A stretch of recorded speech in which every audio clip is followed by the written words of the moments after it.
Welcome back, ladies and gentlemen. Will the Federal Reserve raise interest rates?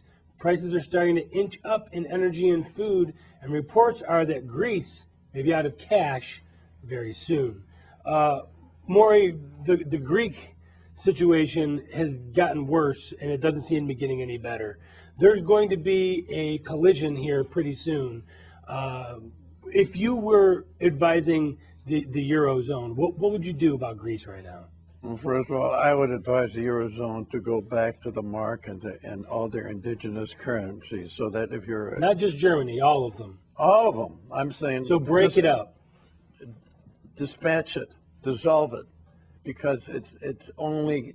You're carrying the weak countries. Why should Germany, where the mark at one time was at a level of the pound, the yen, the dollar, and I guess Helmut Kohl, who was the Chancellor of Germany in 1999, thought he would somehow absolve Germany from its sins of the past by a Eurozone, not the Eurocommon. A lot of people confuse the European community with the Eurozone. You've got about 28 members of the Euro community, and you have about, I think, either 17 or 18 members of the Eurozone. Well, all they've been doing is they've been paying the bills for countries like Spain and Portugal and Greece. And Greece, I feel sorry for Greece. Greece has had a bad deal going all the way back to the end of the First War, when the Turks kicked them out of the part of the land that was given to them by the League of Nations. And then they had dictators, and then of course the Italians attacked them, and they were able to repel the Italians, and the Germans came in. They've had nothing but grief. The trouble is they have no natural resources, and they don't produce anything. They don't produce anything. I mean, they got a history. I think so. the great thing is their history. It would be like all 50 states having their own currency and basically their own sovereignty, but yet trying to put the whole economic situation together. Or having one state that is, let's say, Texas, because of carrying the rest. Carrying the rest of the country. Just about all the additional employees we've had in the last year that is being bragged about by the White House all came out of Texas and Louisiana and maybe Oklahoma. And if you think about it, Texas has had a raw deal too. They had to take in all the Katrina people. That's right. That's the first influx of all the immigrants coming from Latin America, and Central America, and Mexico. It's all coming through Texas. And yet they still managed to run a pretty good economic ship. Well, I will make a partisan statement here. If I had to take certain regions of this country as better or worse, I'd say the southeast and southwest are probably the most superior, economically mature parts of our country today. Why do you think the automotive industry... The politics has to play into that a little bit too, does it not? A lot.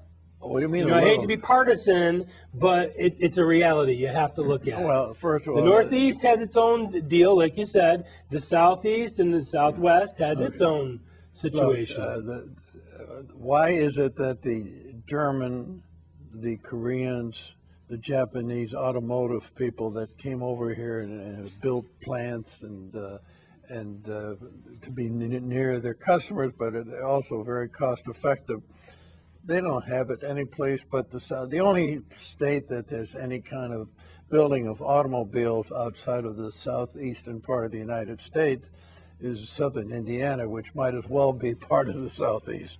Yeah. Because they have an open shop. I mean, they're not. You don't have to. You cannot be forced to the join right a to union. work states. It's a right to work state, exactly. As far as inflation goes, we're seeing prices start to inch up. Ground beef just hit a new record high. Electricity prices are hitting record highs. A lot of the staples are starting to increase. I don't. If you're talking right now about like today, as we speak, it barely had a 0.2% increase in total inflation, because you got to look at everything. It's no question that there's certain people say to me, well, Milk. how can oil be, it's down around the mid 40s right now. How come we, at one time we were able to knock down our gas, a gallon of gas down $1, now it's 50 cents or whatever. Well, the refiners, you have a refinery strike right now. It's Well, and we have a special blend in California as well. that's for another the, thing. for the summer driving season. And Texas. Arizona, you could still find gas for under $3 a gallon. Exactly. As soon as you cross the Colorado, everything drops. There's no question about it. But the point is, we are now in a disinflationary aspect. I know one of the things you asked me about when we were talking off camera. Can you go again explain the terms inflation, deflation, and disinflation? I'll make it very simple. Inflation is when it can be. It started. We had our worst inflation when these big contracts came about in the 60s and 70s, and because there weren't enough people to fill the jobs that they had available. So What a bad problem to have. Huh? I said, what a bad problem to have. Yeah, I know, but the big companies were willing to pay. The steel workers, the auto workers, the coal miners. They gave them everything they wanted because they had so much business, you couldn't stand a strike. So they gave them, I remember in my company, I thought I made a good deal by giving him a 10% over the 3 years. Now you don't get 10% over 10 years because it's just the opposite. But the point is, right now we're in a state of disinflation, which means the last time we really had a major inflation in this country was in 1982-83, when Reagan really broke the back of the inflationary spiral. And we've had little spots here in between, but you don't have an 18.5% mortgage like that. Could you imagine? I think a lot of people that didn't live through that, it's really hard to put your arms around an 18% interest rate on, a credit card is one thing, but on your mortgage, on your car, on the big ticket items, that's just incredible. You see, because you had the second worst president of the United States running the country at that time, a man by name James Earl Carter Jr. You notice I said second worst. I'll leave it to your imagination to who I think is the Probably worst president. Buchanan. Poor Pat Buchanan. Pat Why do you give him a hard time just because he... Millard Fillmore would probably be my first guess. Well, but but he didn't have... Buchanan had the Lincoln after him, so you had probably one of the greatest presidents coming after one of the worst. Anyway, all kidding aside, what you've got right now, you've got so much money in the world today, and you've got too much money chasing too few goods. So when that happens, the prices tend to go down because you've got all this money. So you need to get rid of your inventory. Exactly. This is what happened to oil. Fracking, there's no question that fracking is what caused oil to break the $100 a barrel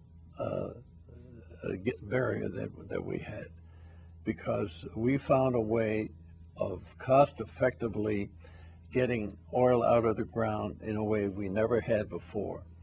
And we got the cost down to the point where it became desirable without getting technological. It's a way of... It's called horizontal fracking because you don't go real deep down in the ground. You sort of go just under the surface and you use chemicals. Well, we're going to talk about that. Okay, in our next segment. but the point is, we've got so much oil in the world today. But you know what the real reason is? It's one word why we have such a huge surplus of oil in the world today. The word is China. We got used to China. Starting in 1990, when Deng Xiaoping... You mean the growth of China? The growth of China was so fantastic, so never before was seen in the history of the world, certainly not in the after the Industrial I Revolution. mean, they have entire cities now the size of Manhattan that are just vacant. Yes. That they had built up. But they were just building for the sake of building, and they just were they're an unusual people. They were able to get it done. They took people off the farms. You know, the biggest dam in the world is the Three Gorges Dam in China, in the Yangtze River. You know, they had to displace like 50 million people in order to make that happen. The numbers were so big that people got used to the fact that, well, don't worry, China's always going to be there. There'll be no inventory building because they'll buy up copper, they'll buy up aluminum, they'll buy up oil, they'll buy up. By the way, the one thing, do you know that China will be the first nation in the history of the world that will produce 1 billion tons of steel in a year? The United States, after the Second War, was I think we got up to maybe 150 million tons. That was our peak. The Chinese right now are up to around 800 million tons. They also have 1 billion people too. Well, yeah, I know, but the point is, you got billions of people elsewhere, and they're not doing anything. True. We only have about 30 seconds left. Janet Yellen, the head of the Federal Reserve, keeps teasing that she's going to raise interest rates, talking about unemployment, housing. You don't think that she's going to raise rates anytime soon? No. Why does she do that then? Well, because I think the Federal Reserve Board is an independent entity, and they got to give you an excuse for whatever they do. They got to give you an excuse for raising interest. They got to use an excuse for lowering interest, or they got to use an excuse for not going anywhere with. Because right now, and like we talked about earlier, that affects the federal government's debt obligations tremendously. Oh, it's a benefit to them right now. Oh, absolutely. And the fact is, on top of that, money is coming from all over the world into our treasury debt, because even though they get nothing, no return on the debt, they sure get the money of the money that they put in, because we've never welched one penny on any debt that we've had over the years. We're the only country in the world that can claim that. We need to take a quick break. Our Energy Global Outlook and History segments are straight ahead. If you'd like to email us with any comments or catch a segment that you missed, just go to theworldreport.org. You can also follow Maury on Twitter. He's a Twitter guy now, at Beschloss. Our quote of the day: politics is the art of looking for trouble, finding it everywhere, diagnosing it incorrectly, and applying the wrong remedies. You know who said that? Obama? No. Groucho Marx. But that's where he learned it.